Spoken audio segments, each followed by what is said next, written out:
Alors, sans plus tarder, allez, on va commencer. Vous connaissez notre format, on commence toujours par une table ronde. On commence par une table ronde. J'appelle tout de suite Antoine Guéguen qui va me rejoindre pour la mairie de Paris. Bonjour Antoine. Frédéric Delomeau pour l'agence parisienne du climat. Attention, vous avez une petite marche aussi, qui va me rejoindre. Et Mourad Boukhara qui nous rejoint pour la LEPT, l'agence locale de l'énergie de Paris, Terre d'Envol. Je vous laisse vous asseoir tranquillement. Je vais juste garder cette chaise. Vous avez des... voilà, il faut se répartir les micros et les éléments. Et puis, on va enlever cette diapo pour se voir. Vous avez un petit retour vidéo. Alors, peut-être, on peut commencer tous les trois par avoir un petit tour de table de présentation. Voilà, les micros sont ouverts. Bonjour à toutes et à tous. Donc, Mourad Boukhara, je suis directeur de l'agence locale de l'énergie de Paris Terre d'Envol. Bonjour à tous, Antoine Guéguen, je travaille à la ville de Paris, à la direction du logement et de l'habitat, au bureau de l'habitat durable, et c'est le bureau qui s'occupe de la rénovation environnementale du parc social et des copropriétés. Bonjour, Frédéric Delomeau, agence parisienne du climat, je suis directeur habitat et rénovation. Voilà, merci pour cette présentation. On est ravis de vous avoir avec nous. Alors, on avait dit peut-être pour commencer un petit tour de table de chauffe de présentation. Mourad, de dire quels sont les rôles de l'ALEC, puisqu'on a deux ALEC avec nous aujourd'hui. Donc, quel est le rôle et les missions des ALEC? Donc, nous, c'est les agences locales de l'énergie. Donc, on est un service public d'accompagnement à la rénovation énergétique. Donc, on est initialement, c'est des émanations généralement des collectivités territoriales. Nous travaillons depuis janvier 2022 sous la bannière de France Rénov'. Donc on est sur un réseau de 450 agences de l'énergie et des structures assimilées. Donc il y a des associations aussi qui portent des structures anciennement appelées les espaces info-énergie à l'échelle nationale et à l'échelle métropolitaine. Donc on est 6 agences locales de l'énergie et 2 autres structures, notamment je fais référence à Soulia et CAUE 94. Donc nos missions en fait sont multiples. C'est l'accompagnement, je disais, à la rénovation énergétique. On accompagne à la fois les copropriétés, les maisons individuelles, les collectivités, mais aussi les bailleurs sociaux et les entreprises professionnelles. Voilà. On voit d'ailleurs on en parlait tout à l'heure. Il y a une explosion des demandes des copropriétaires, des sollicitations depuis qu'il y a le coût de l'énergie qui a augmenté. Alors Antoine, il y a un dispositif, effectivement, la ville de Paris, là, on va en parler quelques minutes, a mis en place un nouveau dispositif dans la suite d'Éco-Rénovons Paris qui s'appelle maintenant Éco-Rénovons Paris Plus. Oui, c'est exactement ça. Au bureau de l'habitat durable, à la direction du logement et de l'habitat, on organise des opérations d'amélioration de l'habitat. Et depuis septembre, on a lancé notre nouvelle opération d'accompagnement pour la rénovation environnementale des copropriétés, qui s'appelle Éco-Rénovons Paris Plus. Et dans ce cadre-là, on accompagne toutes les copropriétés parisiennes qui souhaitent s'engager dans un programme global de rénovation environnementale. Le point d'entrée, Frédéric en parlera, c'est l'agence parisienne du climat, et à partir de là, si la copropriété est motivée, on est en capacité de l'accompagner tout au long de son projet, et puis aussi de lui apporter des financements. On est notamment distributeur de MaPrimeRénov' copropriété, donc c'est un peu un packaging complet qu'on apporte aux copropriétaires, du conseil, de l'accompagnement et puis des financements. Voilà, on va en reparler. Juste pour préciser, les copropriétés, quel que soit le lieu où se trouve la copropriété aujourd'hui, c'est Éco-Rénovons. Alors la limite, c'est que c'est Paris, donc n'importe quelle copropriété de logement à Paris peut être accompagnée. Ouais. Et on va l'aider à obtenir tous les financements auxquels elle peut prétendre. Donc voilà, toutes les copros à Paris. Petite, grande, IGH aussi. On va ah ben voilà, la transition est faite. Merci Antoine. Donc pour Frédéric, donc on est sur le sujet des IGH. On s'est dit, effectivement, je sais quand on a regardé, on a préparé cette conférence, il n'y a pas énormément de chiffres, mais on peut en parler un peu quand même des IGH, c'est-à-dire le nombre d'immeubles. Il n'y a pas des stats vraiment qui sont existantes là-dessus. Alors, en effet, j'ai fouillé et j'ai pas trouvé. Donc, je peux pas vous dire combien il y a d'IGH en copropriété, que ce soit sur Paris ou sur le Grand Paris. Par contre, on peut approximer un petit peu l'information. Déjà, en partant de qu'est-ce que c'est que le parc de copropriété dont on parle pour Paris de 47 000 copropriétés. Si on regarde à l'échelle Grand Paris, donc on ajoute tous les départements 93, 94, 92, on arrive à peu près à 100 000 immeubles, deux fois ça. Donc ça, c'est le parc, avec une moyenne de 24 logements par copropriété. Si on regarde uniquement, on peut dire que les IGH sont à peu près systématiquement à plus de 100 logements. C'est des gros immeubles, c'est des gros morceaux. Pour Paris, c'est 1000 immeubles. On a 1000 copropriétés de plus de 100 logements. Donc c'est-à-dire que si on approxime, on est à peu près à 2000 à plus de 100 logements, donc c'est gros morceaux pour le Grand Paris. Et après la question, c'est dedans qui sont les IGH. En fait, dans ces grands immeubles, on va retrouver soit des bars, soit des tours. Tout le temps de l'urbanisme des années 50, 60, 70, enfin, voilà, des grands ensembles. Et alors la part de copropriété là-dedans, elle est assez difficile à évaluer, mais elle est certainement pour les IGH de moins de 10%. Donc je pense qu'on parle à peu près de quelque chose qui doit être comme 200 copropriétés avec des IGH sur le Grand Paris. Là, c'est à grande masse.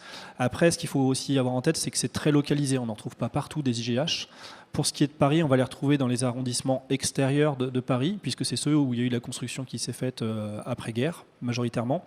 Et parmi ces arrondissements, on peut en citer 3 où il y a une bonne présence. C'est le 13e arrondissement avec tout le secteur Olympiade, mais aussi plusieurs secteurs qui sont en bordure de périph', en tout cas sur les maréchaux. On a le 19e arrondissement avec notamment la place des Fêtes et ce grand secteur là que tout le monde connaît assez bien normalement quand on connaît un peu Paris. Et puis je pense aussi au 15e arrondissement avec les bords de Seine, où là encore on va retrouver de l'urbanisme de dalle et donc de l'IGH. Oui. Mourad, sur votre territoire aussi de Paris Terre d'Envol, on a des IGH aussi Alors, effectivement, c'est un peu la même réponse que Frédéric. Aujourd'hui, on n'a pas de statistiques exactes du nombre d'IGH. Disons qu'il y a une dizaine. Je fais référence notamment à une ville de notre territoire qui a entamé un plan de rénovation de certains immeubles de son territoire, notamment Tremblay-en-France. On peut dire qu'on a une dizaine. Donc, sur notre territoire, c'est vrai qu'à plus de 47%, on est plus tissu pavillonnaire. On est que sur les copropriétés, mais des constructions plutôt horizontales. Et pour les EGH, effectivement, on a compté pratiquement une dizaine de copropriétés. Ouais. Oui, on a en termes de réglementation aussi, parce qu'il y a une réglementation particulière. Mourad, on avait dit qu'on en parlerait de ces immeubles, les IGH, mais aujourd'hui il y a presque les IMH, c'est-à-dire qu'il y a aussi les immeubles de moyenne hauteur sur lesquels il y a un peu une convergence de réglementaire là-dessus. Tout à fait.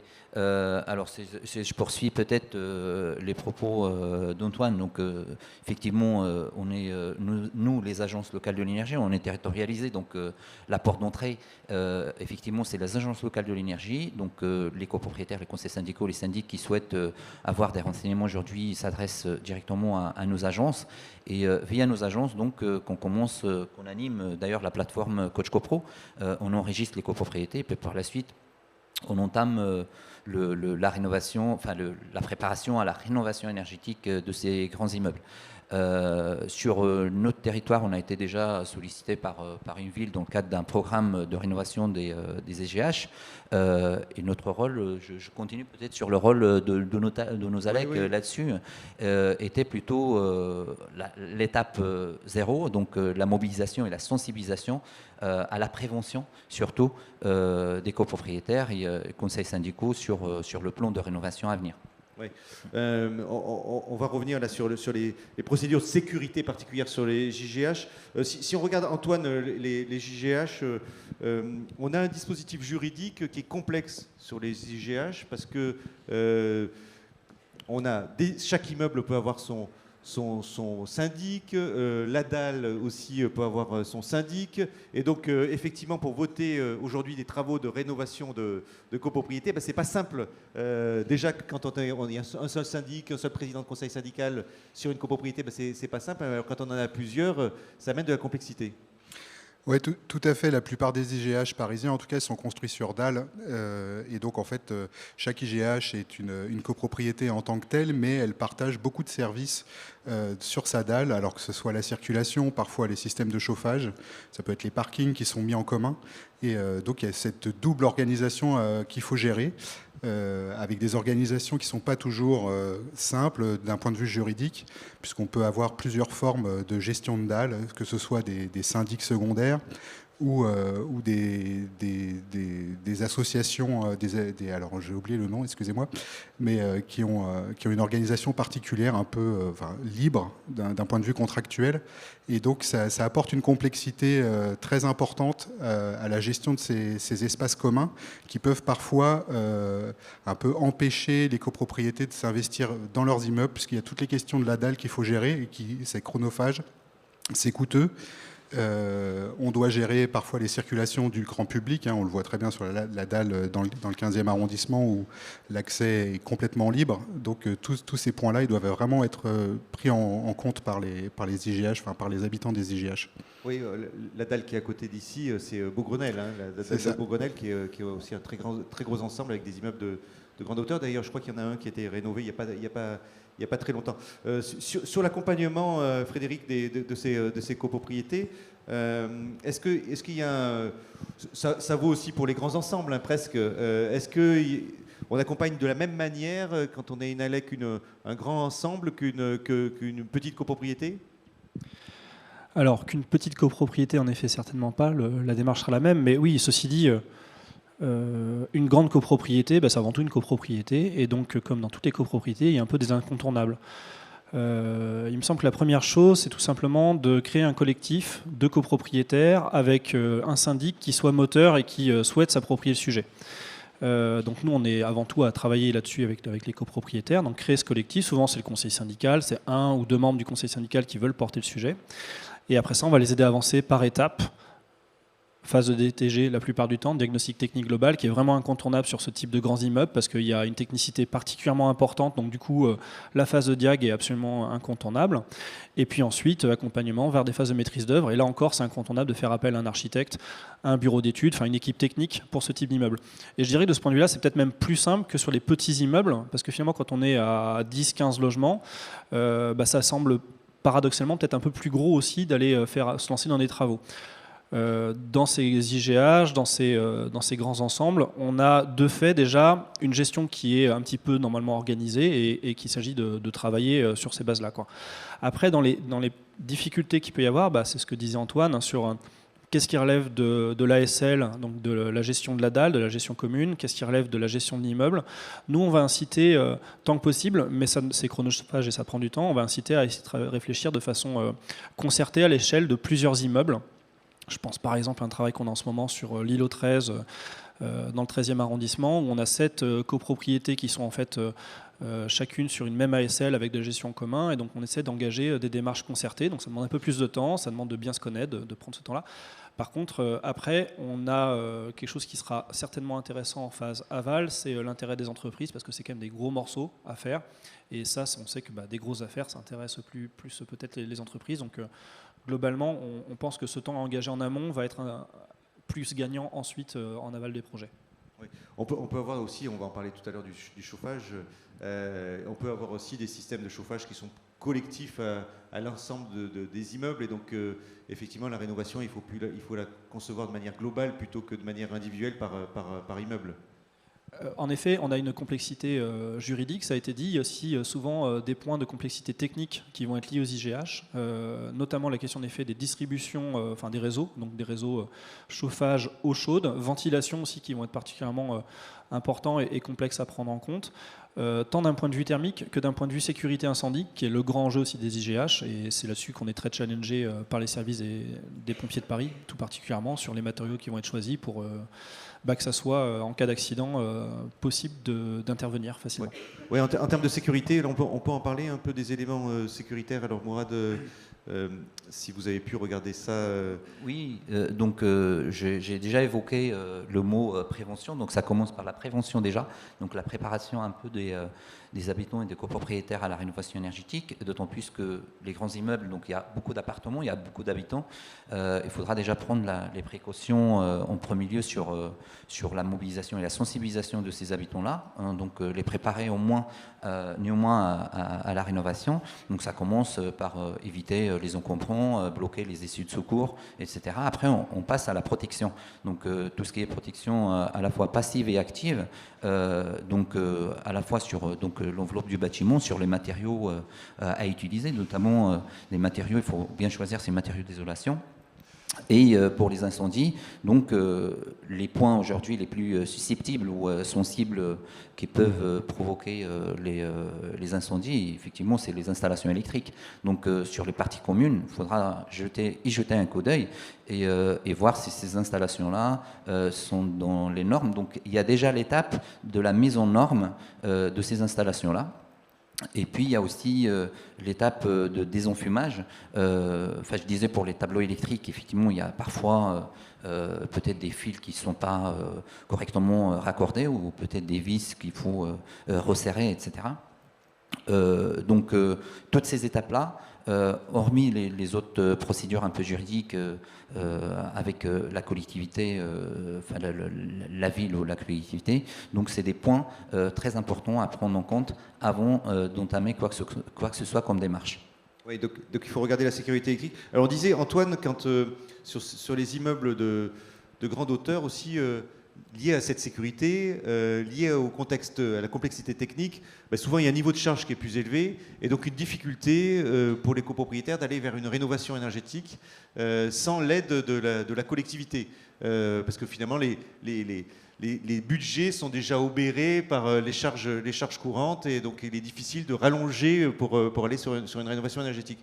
Est-ce qu'aujourd'hui, on a des IGH qui sont sur lesquels la rénovation énergétique se fait sans l'aide de la collectivité? Alors, à Paris, on n'a constaté aucun IGH qui était en capacité de se rénover de manière globale avec des performances énergétiques très correctes, sans aucune aide de la collectivité. J'ai fait le compte, on a à peu près 10 copropriétés qui sont soit en phase de rénovation, 10 copropriétés en IGH qui sont soit en phase de rénovation, soit déjà rénovées. Et systématiquement, il y a eu un accompagnement de la ville de Paris et de l'Agence nationale de l'habitat pour justement apporter les financements nécessaires, puisque effectivement, comme vous le disiez, le niveau de charge est extrêmement important. Ça a comme corollaire des prix de l'immobilier dans ces tours qui sont relativement moins importants que pour les autres copropriétés, et donc des personnes qui deviennent propriétaires peut-être avec moins de moyens de ce qu'on peut trouver à Paris. Et une fois qu'ils ont payé leurs charges, qu'ils ont payé leurs travaux d'ascenseur pour la réglementation incendie, c'est difficile pour eux de trouver des financements supplémentaires pour faire une rénovation environnementale. Oui, et puis comme finalement il y a une sociologie aussi dans les copropriétés, ça vaut aussi pour les autres types d'immeubles, qui peut être diverse, et donc il faut accompagner aussi des ménages qui sont un peu plus modestes pour qu'ils puissent voter aussi ces travaux et qu'ils puissent aller sur, donc finalement amener toute la copropriété à aller sur cette rénovation énergétique. Absolument, c'est vraiment sur ces types d'immeubles qu'on a les montages financiers les plus complexes à monter, avec beaucoup d'aides collectives, donc qui sont destinées directement aux syndicats des copropriétaires, et beaucoup d'aides individuelles pour compléter ces financements. On peut être en mesure aussi de mobiliser des aides sociales pour pouvoir permettre aux gens de rester dans leur immeuble et financer leurs travaux. Donc c'est des montages très complexes. Il y a les prêts à taux zéro aussi à monter. Donc c'est vraiment, il faut de l'ingénierie assez puissante. Frédéric, on en parlait tout à l'heure. Là, il y a des mobilisations, vous faites des réunions Éco-Rénovons Paris plus dans les différents arrondissements, mais ça vaudrait partout en France de la même manière. Et vous me disiez tout à l'heure, il y a une demande des copropriétaires là, qui est énorme, c'est-à-dire que les gens dans les salles de mairie s'assoient par terre, c'est 400 personnes qui viennent sur une réunion publique, et ça se voyait pas avant. Donc ça, on va parler un peu de hausse de coût de l'énergie aussi, et ça c'est lié à la hausse de coût de l'énergie qui fait une prise de conscience. Oui, alors en effet, il y a un élément contextuel là, qu'on constate en ce moment, c'est en effet l'explosion des prix de l'énergie, avec un bouclier tarifaire qui s'applique d'ailleurs de façon assez variable pour les copropriétés. Donc il y a une inquiétude évidente des copropriétaires actuellement. et du coup de l'intérêt en matière de rénovation énergétique qui est très sensible en ce moment. Il y a un élément contextuel qui est lié en effet à cette crise énergétique. Pour autant, on voyait déjà une accélération et une augmentation des demandes depuis au moins 2 ans. Depuis la sortie de Covid à peu près, on voit qu'il y a plusieurs choses qui rentrent en jeu. Il y a d'une part, je pense, des copropriétaires qui sont plus sensibles pour ceux qui habitent chez eux à l'état de leur logement, à l'état de leur immeuble. Donc déjà, on avait ressenti pendant le Covid, en tout cas on n'a pas baissé d'activité, et même on avait plutôt augmenté en période de confinement. Ensuite, il y a eu un alignement qui s'est fait des pouvoirs publics avec carottes et bâtons. Carotte, puisque MaPrimeRénov' copropriété a été quand même assez incitatif. Il y a eu aussi une évolution des aides de la ville de Paris avec des aides sur les audits, des aides sur la maîtrise d'œuvre avec la métropole du Grand Paris. Donc voilà, un alignement sur et plutôt plus de soutien des pouvoirs publics à la rénovation des copropriétés. Et bâton aussi, puisque avec la loi résilience, on a vu pointer l'interdiction des mises en location des passoires énergétiques. Donc des propriétaires bailleurs qui étaient souvent très observateurs, si je le dis de façon polie, donc observateurs de la vie de leur copropriété, se sont sentis beaucoup plus concernés. Et donc là, c'est un changement de paradigme, là. C'est-à-dire que les bailleurs qui pouvaient pour certains freiner parce que finalement pas d'intérêt direct sur la rénovation énergétique puisqu'ils n'occupent pas le logement, aujourd'hui ça devient sur les F et GH, FG, pardon, et ça devient effectivement les moteurs sur cette rénovation énergétique parce qu'ils vont avoir des problèmes pour louer leur logement. Oui, en effet, donc changement de paradigme, et c'est presque drôle parce que ces dernières années, tous les projets de rénovation qui sont sortis, c'était avant tout parce qu'on avait des propriétaires occupants qui étaient actifs et engagés. Et le taux de propriétaires bailleurs dans un immeuble était un point qu'on regardait très près parce qu'on savait que si on avait beaucoup de propriétaires bailleurs, donc beaucoup de locataires, ça serait plus difficile à faire passer. Et là, en ce moment, j'entends des architectes qui commencent à se plaindre de ces fichus propriétaires occupants qui ne veulent pas décider de la rénovation de leur immeuble. Donc vraiment, ça a basculé. Ça, on le sent à chaque niveau d'avancement des projets. C'est-à-dire que nous, on est, en tant que service public, très en amont des projets. Nous, on est là quand il n'y a pas encore de prestations, quand les entreprises ne sont pas encore positionnées. On est là parfois 2-3 ans avant que les prestations se mettent en place. Et donc là, on sent qu'il y a un fort afflux. Ça se voit sur les réunions publiques, par exemple, à Paris. Ça se voit sur les inscriptions sur Coach CoPro. À Paris, on est sur un rythme à x10 pour le mois d'octobre par rapport au mois d'octobre précédent, de 2021. Donc on le voit bien en amont, mais on le voit aussi en aval avec des votes en Assemblée Générale de copropriété qui sont du coup plus simples. En ce moment, les immeubles de copropriété qui sont en train de voter des travaux, globalement, les votes se passent certainement mieux qu'il y a de ça 2-3 ans, quoi. Oui, mais néanmoins, Mourad, vous le connaissez bien sur votre territoire, c'est que la rénovation énergétique, ça prend du temps. Et donc, on peut rappeler un peu les étapes les grandes étapes d'un projet, mais c'est pas parce qu'on prend conscience, on veut faire les travaux pour faire des économies d'énergie, mais enfin, ça va pas se faire comme ça. Tout à fait. Donc, la rénovation énergétique en copropriété, c'est très chronophage. Les étapes, les échéances sont très très longues et parfois, donc ça commence par une étape zéro où les agences locales de l'énergie interviennent. Donc on peut accompagner d'emblée les copropriétés à leur proposer un bilan initial de copropriété, ça veut dire de faire un état des lieux de leur copropriété, avoir des points faibles et forts de la copropriété. Par la suite, donc on peut leur proposer par ailleurs des balades thermiques, notamment avec des caméras thermiques pour détecter les déperditions. Et comme disait Frédéric, ce qu'on a remarqué depuis début janvier 2022, il y a beaucoup plus d'implication des bailleurs, des propriétaires bailleurs, ce qui favorise un peu et ce qui favorise en fait le vote. On AG, surtout que le vote des travaux, en fait, est soumis à au moins 25% à une majorité absolue de l'AG. Et parfois, on n'atteint pas le quorum et parfois, donc, on voit des projets avorter avant même de les lancer. Donc, au niveau des ALEC, aujourd'hui, sur mon territoire, on peut proposer aussi des DPE, des diagnostics de performance énergétique. Alors, il faut juste préciser, c'est un DPE pas obligatoire, donc il n'est pas réglementé. Ça veut dire que c'est juste un état des lieux de sensibilisation et de montrer les points forts et faibles de la copropriété. Et par la suite, donc, essayer par ailleurs de mobiliser tous les financements possibles. Aujourd'hui, on a l'opportunité, en tous les cas, d'avoir des financements de la métropole du Grand Paris, notamment pour le DTG, à hauteur de 5 000 €, plus la maîtrise d'œuvre à 10 000 €, ce qui déjà donne un peu un point motivant pour les copropriétés de s'y lancer, au moins pour un DPE, pour un audit énergétique global. Oui, donc cette aide DTG, maîtrise d'œuvre, qui sont des aides forfaitaires, hein, qui avaient été plutôt des aides qui étaient plutôt pour les plus petits immeubles d'ailleurs. Non, là je dis parce que finalement, quand on regarde ça au nombre de lots, finalement quand on est une petite copro, c'est plus intéressant, mais quand on est un IGH, on a aussi moins de difficultés à financer des études globales. Oui, donc en effet, on est sur des aides forfaitaires sur les études. Donc pour les rappeler, sur le Grand Paris, on a une aide qui est de 5 000 € forfaitaire pour la réalisation d'un diagnostic technique global. Cette aide est attribuée pour Paris par la ville de Paris et au niveau métropole, donc pour les autres territoires par la métropole du Grand Paris. Ensuite, on a une aide sur la réalisation d'une maîtrise d'œuvre conception qui est de 10 000 € et qui là est attribuée à tous les immeubles du Grand Paris par la métropole du Grand Paris. Donc elles sont forfaitaires parce que ça permet en effet pour les plus petits immeubles où la quote-part était plus importante de se retrouver avec quelque chose un peu plus favorable. Oui. On peut dire que quand même, avant de se lancer dans un DTG, il faut déjà, ce que disait tout à l'heure Frédéric, il faut déjà être en ordre de bataille, c'est-à-dire avoir un syndic motivé, un président de conseil syndical motivé, et après on peut commencer à faire des études.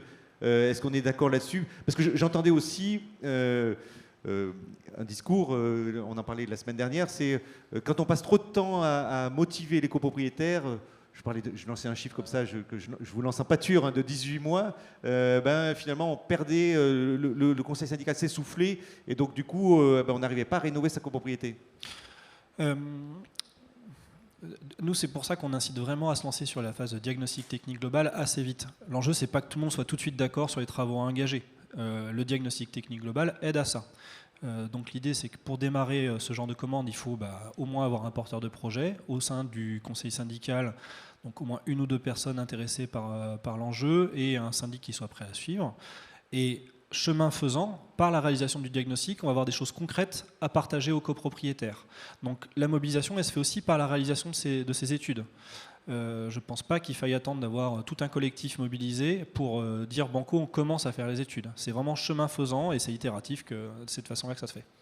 Antoine, on parlait, là on va revenir sur l'aspect technique, on parlait de JGH, et il y a quand même des spécificités techniques sur ces bâtiments, notamment sur les conforts, sur les boucles, on va en parler. Oui, rapidement, c'est des immeubles qui sont extrêmement compacts. Ça veut dire qu'elles sont construites autour d'un noyau où il y a toutes les circulations. Et de ce fait-là, en fait, il y a très très peu de logements qui sont traversants. Donc ça a un effet vraiment très très fort sur le confort d'été puisqu'on n'est pas rarement en mesure de pouvoir aérer complètement son logement. Il y a un facteur solaire aussi extrêmement important parce qu'on a rarement des masques qui nous permettent d'avoir de l'ombre. Donc on reçoit le soleil très très fortement et on est en difficulté pour pouvoir refroidir le bâtiment. Un aspect technique aussi qui est lié à cette grande hauteur, et qui sont extrêmement, quasiment tout le temps bénéficiant d'eau chaude sanitaire collective, c'est qu'il va falloir maintenir la chaleur sur le circuit d'eau chaude sanitaire en continu. Pour pouvoir avoir une douche chaude au dernier étage, il faut qu'il y ait de l'eau chaude qui soit disponible tout de suite sur le palier. Et donc on maintient des boucles d'eau chaude constamment à une température élevée pour éviter toutes les maladies type légionelle. Et donc ça a un coût en termes d'énergie qui est extrêmement important. Ça, c'est des grandes particularités des IGH. Autre point, sur les isolants, on est obligé d'avoir des isolants qui résistent au feu, donc ça limite aussi un peu le choix dans ce type d'isolant. Oui. Tant que vous avez le micro, Antoine, sur les aides, alors on peut en parler 2 minutes, hein. On a entendu parler, je ne vais pas vous lancer tout de suite sur la partie taxe foncière, mais on avait entendu parler il y a le PTZ, on a vu quelque chose qui est sorti, le PTZ automatique, le prêt à taux zéro automatique avec MaPrimeRénov'. Oui, alors c'est sorti la semaine dernière, là, donc a priori l'État met en place un PTZ qui sera mobilisable. Dès qu'on a MaPrimeRénov', en fait, on va pouvoir mobiliser un PTZ quels que soient ses revenus. Donc ça, c'est aussi un moyen de finaliser son plan de financement. Là, c'est comme le disait vraiment très bien Frédéric, on est vraiment dans un alignement de planètes. On a de plus en plus d'aides, on a de plus en plus de capacité à boucler son plan de financement. Donc c'est vraiment un bon moment pour se lancer. En tout cas, le frein financier est de plus en plus faible pour la rénovation globale. Alors, sur les aides, on voit qu'il y a les taxes foncières qui vont augmenter. Là, on en parle alors, une minute sur la ville de Paris, mais sur plein de collectivités d'ailleurs, hein, parce que effectivement, je ne sais pas sur le territoire de Paris-Terre d'Envol, j'imagine aussi, c'est-à-dire que les collectivités ont du mal à boucler leur budget lié à la hausse des coûts d'énergie. Donc, effectivement, il faut trouver des ressources et les seuls moyens de trouver des ressources, c'est de les lever par l'impôt. Et donc, aujourd'hui, est-ce qu'on peut en dire deux mots sur la taxe foncière ? Alors, à Paris, la taxe foncière va effectivement augmenter. Ça a été annoncé, une hausse de 52% si je me souviens bien. Alors, il y a un corollaire à ça qui est ça donne quoi sur un logement moyen aujourd'hui, la taxe foncière ? On est à 600 €, donc 50% d'augmentation, ça fait 300 € de plus. C'est un calcul très grossier, hein, mais on va passer peut-être à 900 €. C'est une moyenne, c'est vraiment lié à la surface du logement. Donc effectivement, ça va augmenter assez fortement, hein, mais il y a un corollaire intéressant, c'est que dans le même temps, on va mettre en place une exonération de cette taxe si on fait des travaux d'économie d'énergie. Donc ça rajoute au pot du plan de financement, comme je le disais tout à l'heure. Pendant 3 ans, on va ne pas payer sa taxe foncière si on fait une rénovation environnementale de son logement. Et donc, ça permet aussi de dégager de nouveaux financements pour aboutir dans son projet. Oui, donc c'est intéressant. Donc, si vous êtes vertueux, vous avez des doubles aides finalement. Sur le territoire de Paris-Terre d'Envol aussi Donc, contrairement à nos voisins parisiens, sur mon territoire, on a 8 villes et tout dépend des stratégies un peu politiques locales des collectivités. On a des villes, effectivement, qui ont mis en place une exonération fiscale pour les travaux d'économie d'énergie. Je cite comme la ville de Drancy, la ville de Tremblay en France, et ils l'ont déjà fait dans le passé. Je rajoute peut-être par rapport à ce qui a été dit tout à l'heure pour le prêt à taux zéro, on salue aussi les travaux de la métropole du Grand Paris qui nouent des relations et des contrats de partenariat avec des établissements bancaires, notamment récemment avec l'accord avec la Banque Postale, hein, qui a signé un contrat de partenariat avec la métropole du Grand Paris, notamment pour faciliter accès à ces prêts à taux zéro, à la fois collectifs ou individuels. Oui. Alors, quand on regarde, on revient un peu à la technique. Quand on regarde sur les systèmes de chauffage, on a aussi les réseaux de chaleur qui se développent. Alors, là, Antoine en parlait tout à l'heure sur le confort d'été, mais il y a les réseaux de chaud et puis il y a les réseaux de froid, alors qui sont plus pour les bureaux. Hein. Mais est-ce qu'on peut dire que les réseaux de chaleur, ce sont des amortisseurs financiers, parce qu'il y a de l'énergie verte, hein, dans le réseau de chaleur. Oui, tout à fait. Alors, je peux au moins m'exprimer pour le réseau parisien, le réseau de chaleur parisien, qui a fait l'objet justement d'un classement cet été. C'est CPCU finalement. Donc, géré par CPCU, filiale d'Engie.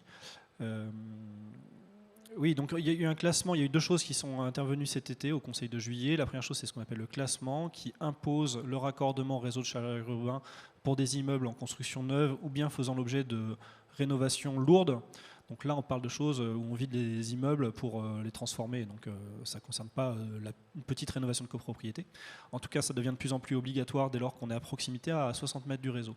L'autre chose qui va avec, c'est que les tarifs de raccordement ont évolué de façon extrêmement favorable. Aujourd'hui, ça ne coûte pas plus cher de se raccorder au réseau de chaleur urbain à Paris que de se raccorder au gaz.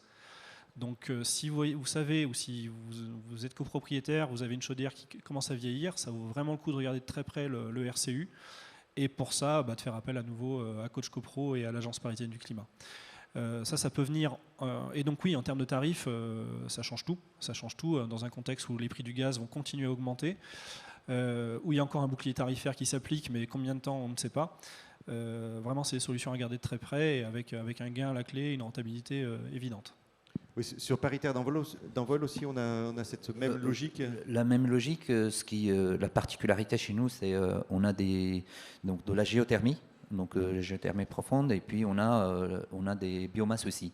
Donc la part des énergies renouvelables, c'est entre 65 et 80% quand même.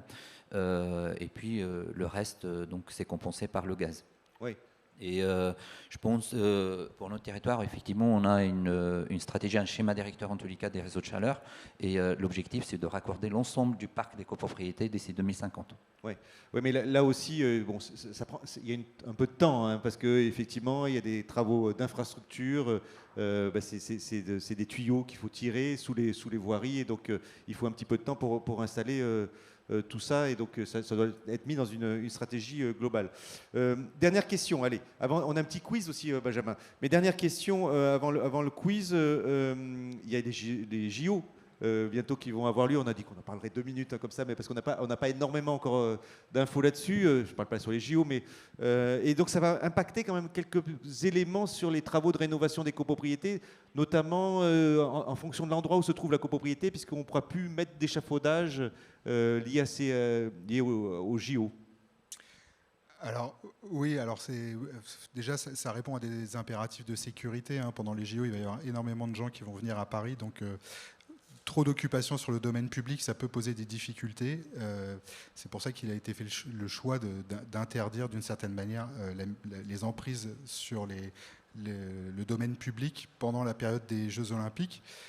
Alors c'est dans des zones très particulières, hein. C'est pas tout Paris qui est touché par cette interdiction de monter des échafaudages. Donc globalement, on est dans une bande qui longe la Seine. Donc l'intérêt, c'est que c'est une zone aussi où il y a beaucoup de patrimoine historique, donc pas forcément beaucoup de copropriétés qui nécessitent de lancer leurs travaux rapidement. Donc c'est vraiment à suivre avec votre maîtrise d'œuvre qui demande les autorisations d'occupation. Et puis c'est une période assez courte, donc c'est quand même sur les Jeux Olympiques et puis les Jeux Paralympiques, donc ça porte jusqu'à fin septembre 2024. Voilà, mais là il y a une carte aussi qui sera disponible, il faut aller la chercher, mais qui sera disponible pour la ville de Paris, des zones qui sont concernées par ces... Oui, l'information sera complètement transparente. Une fois que les cartes sont arrêtées, vous pourrez aller voir ça très aisément. Voilà. Allez, on a un petit quiz, chers conférenciers, qu'on va partager avec vous.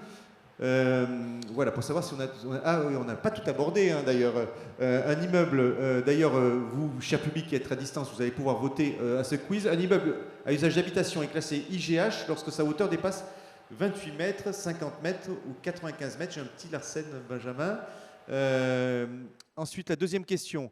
La réalisation d'un DPE collectif est obligatoire pour les copropriétés de plus de 200 lots à partir du 1er janvier 2023, 1er janvier 2024, 2025 ou 2026. Et puis la prime coup de pouce chauffage permet de financer le raccordement d'un bâtiment résidentiel à un réseau de chaleur. Vrai ou faux? Voilà, c'est pas évident, hein, parce qu'on n'a pas traité ces points techniques. Allez, on vous laisse voter. Benjamin, 5, 4, 3... 2, 1, ou si vous êtes dans la salle aussi, on vous laisse réfléchir à ces questions. Allez, voilà, vous avez voté. Un immeuble à usage d'habitation, avant de présenter les résultats, Benjamin, un immeuble à usage d'habitation, alors c'est plus de 28, plus de 50, plus de 95 pour IGH. Est-ce qu'il y en a un qui veut répondre? Frédéric. Usage d'habitation, il me semble que c'est le B, 50 mètres. 50 mètres. Normalement, c'est 28 pour les autres types d'usage. C'est ce que j'ai retenu. Benjamin, alors on va présenter les résultats. C'est 50 mètres, effectivement, bravo. Ensuite, le DPE collectif, là, la majorité du public est obligatoire pour copropriété de 100 lots à partir du 1er janvier 2024. Et donc, on est bien d'accord là-dessus? On hésitait sur la date, donc entendu c'est pour le 1er janvier 2024. Juste un mot pour dire que si vous engagez un diagnostic technique global, ça vaut le coup d'embarquer la réalisation du DPE collectif, comme ça vous êtes à jour de vos obligations. Voilà, on fait tout en même temps, mais effectivement c'est 1er janvier 2024. Et puis ensuite la prime coup de pouce chauffage permet de financer le raccordement à un réseau de chaleur. Vrai ou faux? Là c'est vrai. Est-ce qu'on a un montant de cette prime coup de pouce? Alors est-ce que vous savez, Antoine? Ça m'échappe là. Mourad, non, Frédéric, non, vous n'avez pas le montant. Donc on n'a pas le montant. Bon, on vous le passera plus tard. Voilà, je crois qu'on a fait à peu près le tour sur ce sujet là pour lancer ce sujet des IGH, des immeubles de grande hauteur.